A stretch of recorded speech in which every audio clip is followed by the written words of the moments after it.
En plus d'être une belle vache, tu es colorée et tu es vraiment magnifique. Je vous présente Billy. Vous savez qui c'est Billy? Mis à part le fait que ce soit une vache colorée,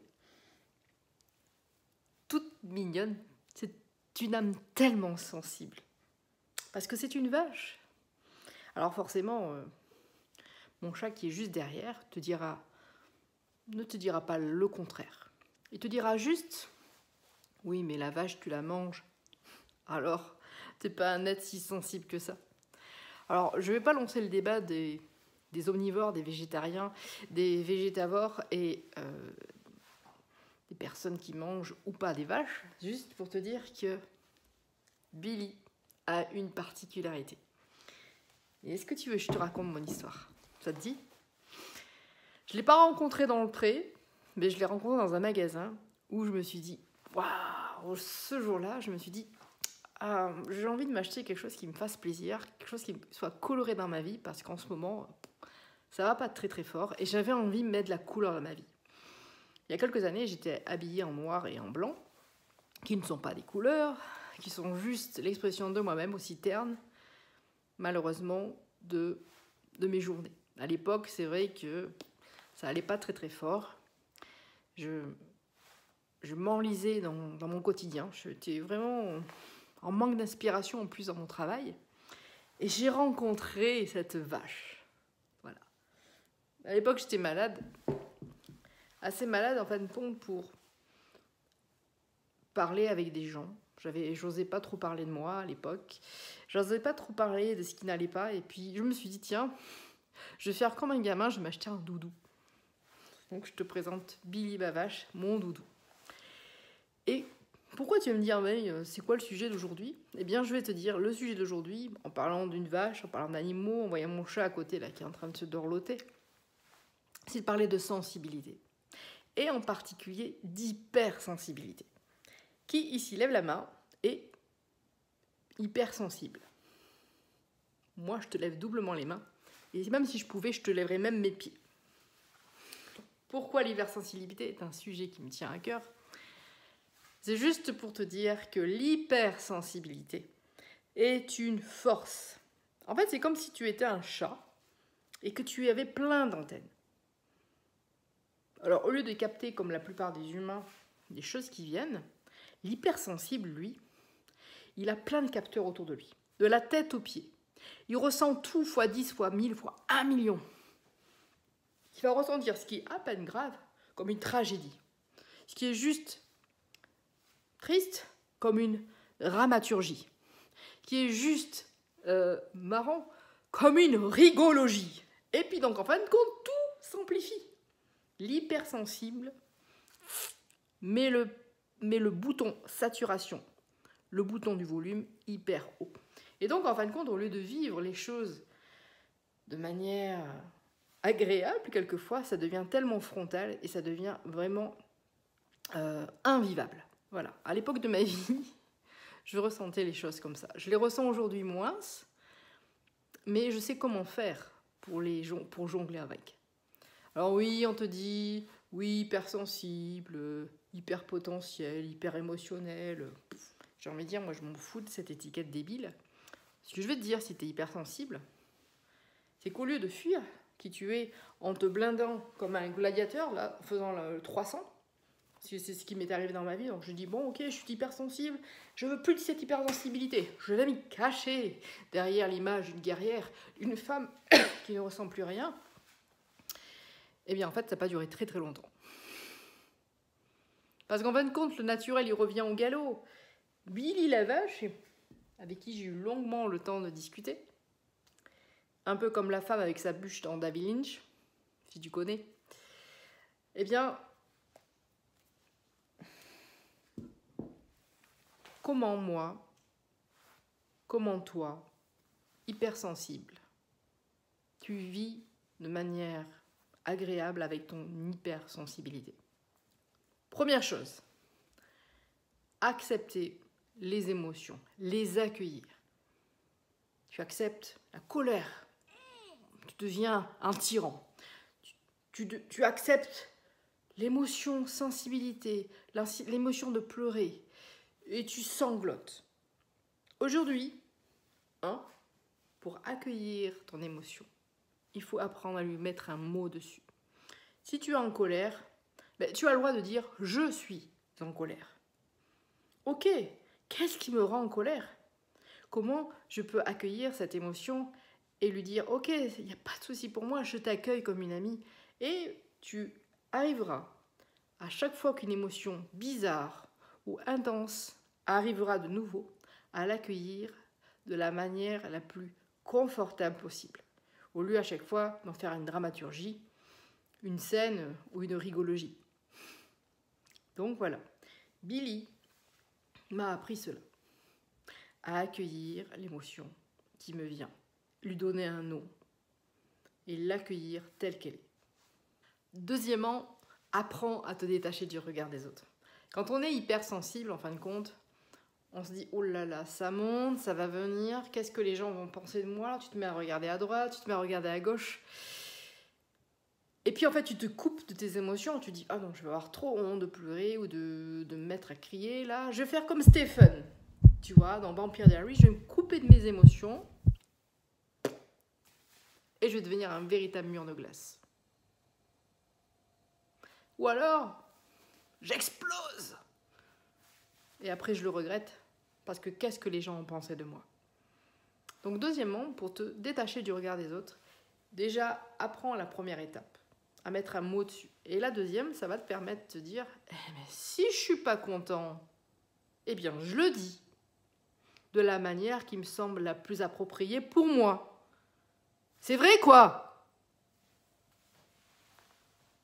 Pourquoi tu te ferais du regard des autres? Hein?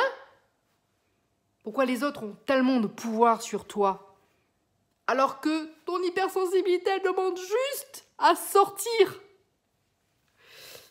Bon, peut-être calmer un petit peu, là. Ouais, je vois que Billy me regarde et me dit « t'es un peu taré, May. Qu'est-ce que vont penser les gens de toi ?» Non, mais en fin de compte, ce que je veux te dire, c'est que sois toi-même et que tu pleures devant les autres. Et tu cries devant les autres. Et après, il y a tellement de gens, aujourd'hui, qui se contrôlent ou qui ont appris à se contrôler parce que, justement, c'est pas poli d'être qui on est en public. Qu'aujourd'hui, moi, je te demande juste une chose, je te propose juste une chose. Et c'est mon troisième et dernier point, c'est de t'autoriser à être qui tu es. Tu vois, quand j'étais en CE2, et je me rappelle très bien, avoir pleuré pour la première fois en poésie, c'était Le Cheval Blanc. Et la maîtresse que j'avais en face de moi me faisait tellement peur. Et le regard des gens en face de moi me faisait tellement peur, alors que d'habitude, pas du tout. Je me suis mis à pleurer. Mais à pleurer. Et puis la maîtresse qui me voyait pleurer, comprenait pas. Elle est venue vers moi en me hurlant dessus, ce qui m'a fait doublement pleurer. Et pendant des années, jusqu'à, je crois, mon première S, j'ai pleuré à chaque fois que je devais prendre la parole en public. Et je bégayais, et je bégayais, et je bégayais. L'hypersensible que j'étais a vraiment été brimée à ce moment-là. Où moi, quand j'étais gamine, je n'avais pas encore les ressources, je me suis brimée moi-même. Et mon hypersensibilité, je l'ai toujours trouvée comme un obstacle. À partir du moment où je me suis mis à pleurer, et qu'on me disait « arrête de chialer, pour un rien », je n'ai jamais cru que l'hypersensibilité aujourd'hui pourrait me servir comme une force. Et pendant des années, pendant plus de 10 ans, je me suis fermée sur moi-même, je me suis fermée sur mon hypersensibilité, justement pour être bien par rapport aux autres. Alors forcément, des fois, le naturel revenait au galop, je pleurais pour rien, comme disaient les autres. J'avais beaucoup de frustration à m'être vraiment coupée de mes émotions.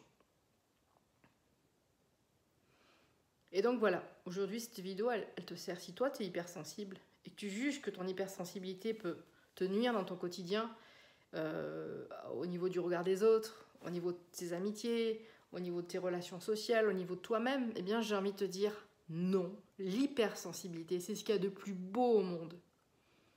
On est tellement dans un monde d'apparence, monde de paraître. Il faut pas pleurer, il faut être fort, il faut être gentil, il faut être charismatique. Qu'aujourd'hui on oublie de te dire hey, écoute-toi, sors tes antennes. Moi je les ai rentrées depuis tellement longtemps. Aujourd'hui elles sont sorties à mort. Et si aujourd'hui je décide de pleurer sur scène, je déciderai de pleurer sur scène. Si aujourd'hui je décide de dire je t'emmerde devant une caméra sur YouTube, oh, elle a dit un gros mot, eh bien je le fais. Et si j'ai envie de dire je t'aime, alors je le dis. Que l'hypersensibilité qui est considérée aujourd'hui comme une vulnérabilité, comme soit être trop gentil, comme considérée comme une faiblesse, j'ai envie de te dire aujourd'hui, va vers ton hypersensibilité. Accueille tes sentiments, accueille tes émotions. Tu t'en fous du regard des autres. J'ai envie de juste te dire pour la 3e fois, autorise-toi à être qui tu es. Et c'est vraiment le seul remède aujourd'hui, parce que tu peux avoir des conseils à droite, à gauche, mais le conseil d'une hypersensible pour te dire accueille ton hypersensibilité. C'est une vraie force. C'est vraiment quelque chose qui va te permettre de te connaître vraiment, d'accepter cette faiblesse, de se sentir trop sensible pour les autres, une faiblesse, qui est pour toi une force. Et c'est cette force-là qui m'a permis aujourd'hui d'être, tu vois, aujourd'hui, tiens, regarde, dans mon atelier, d'être en accord avec moi-même, dans mon petit environnement de créatrice, d'artiste, de coach, qui instruit la joie de vivre. Parce que grâce à l'hypersensibilité, une fois que tu t'es autorisé à la révéler au monde, à la révéler à toi-même, tu te révèles à toi-même et tu t'autorises à être toi-même. Et aujourd'hui, moi je m'autorise à être, pas en addiction de la joie, parce que si quelqu'un m'embête, et je lui dirai qu'il m'embête. Si je suis en colère, je le dirai. Et ça sort tout seul. De manière, bien sûr, modérée. Mais ça m'a permis d'être heureuse. J'ai mis le temps. J'ai mis énormément de temps. Mais le temps que j'ai pris pour moi, aujourd'hui, je fais des vidéos pour que toi aussi, tu puisses aller plus vite, gagner du temps. Allez pas te dire, ouais, je suis un hypersensible, je suis une personne trop sensible, trop gentille, trop faible. Non, hypersensibilité égale vulnérabilité égale force. Il n'y a pas plus beau qu'un homme qui pleure. C'est vrai, quoi. Il n'y a pas plus beau que la vulnérabilité d'un humain. Ça me donne, moi, la chair de poule. Ça me donne l'envie de lui prendre dans les bras et lui dire « Bravo, mon gars, tu as eu le courage de ressentir. Tu as le courage d'être toi-même. Tu as le courage de t'être autorisé à être qui tu es. » Donc, tous les hypersensibles, et en particulier ceux qui aiment les vaches colorées, suivez donc le conseil de Billy, les 3 conseils de Billy. Accueillir vos émotions. Basta le regard des autres. Autorise-toi à être qui tu es. Voilà. Entre hypersensible ou pas sensible du tout, le principal, c'est d'être soi-même, d'être bien dans ses baskets. Et quand tu as envie de dire ce que tu penses, tu le dis. Quand tu as envie de ressentir ce que tu penses, tu ressens. En tous les cas, je te souhaite une belle soirée. Moi, je vais continuer à aller ressentir le bon air frais de dehors du bassin d'Arcachon. Ciao, ciao.